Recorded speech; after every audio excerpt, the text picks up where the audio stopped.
Bienvenue à la lecture des journaux parus ce mardi 15 juillet à Kinshasa. Publication de la session de l'examen d'État 2013-2014, Moncava Lionel du Moamba, meilleur des lauréats. Pour le journal La Référence Plus qui nous donne cette information, le meilleur lauréat Moncava Lionel est élève à l'Institut Moamba. Il a réalisé le record des points, 90%. Il est talonné par Monkamula Beauflor du lycée technique Louis Palazolo avec 87%. Et aux confrères de rajouter que les résultats de l'examen d'État 2013-2014 pour la ville-province de Kinshasa sont disponibles depuis hier lundi. L'information a été donnée à la presse par l'inspecteur général à l'enseignement primaire, secondaire et professionnel. À l'issue de la présentation d'un échantillon de 16 lauréats, dont 10 garçons et 6 filles, au Premier ministre Augustin Matata Ponyo, par le ministre Maker Mouangoufamba.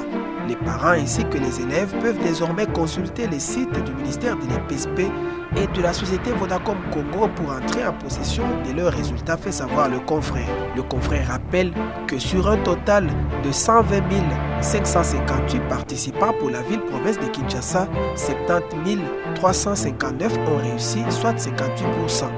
La prospérité souligne cette mise en garde du gouvernement provincial de Kinshasa. Kimbuta interdit tout tapage le long des avenues.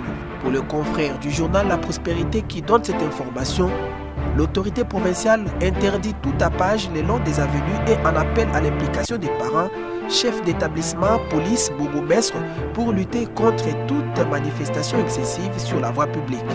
Les récalcitrants ne s'en prendront qu'à eux-mêmes, avise André Kimbuta, gouverneur de la ville-province de Kinshasa. Et dans un autre registre, le journal Avenir note que Kabila lance les travaux du parc agro-industriel de Bukangalonzo.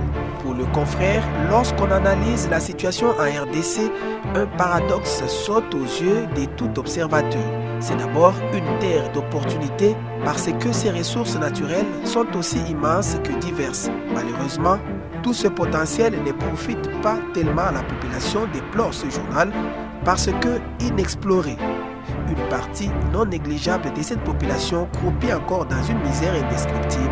De même, ces terres arables sont insuffisamment exploitées, ce qui pousse le pays de Lumumba d'importer même ce qu'il aurait dû produire lui-même. Conscient de cet état des choses, notre confrère est dans le cadre de son projet de société de la révolution de la modernité.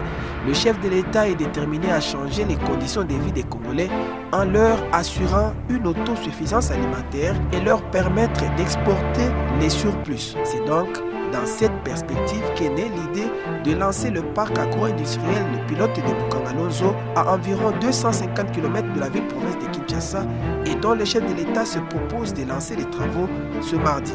Dans cette même optique, Forum des As estime que l'agriculture, véritable pilier de l'économie congolaise, contribue à près de 40% au produit intérieur brut. Pourtant, la production a chuté ces dernières décennies.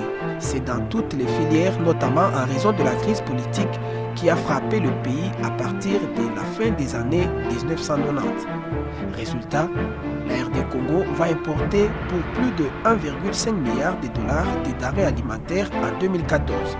La sous-utilisation de ces potentiels agricoles, note le confrère, constitue un immense gaspillage et empêche de valoriser ce gigantesque gisement de croissance et d'emploi. Pour le lancement de ce premier parc agro-industriel, le gouvernement congolais a mobilisé une enveloppe financière de 83 millions de dollars sur fonds propres, note le confrère, 53 millions de dollars pour la mise en production du site, une trentaine de millions de dollars pour la production et la distribution d'électricité sur le site.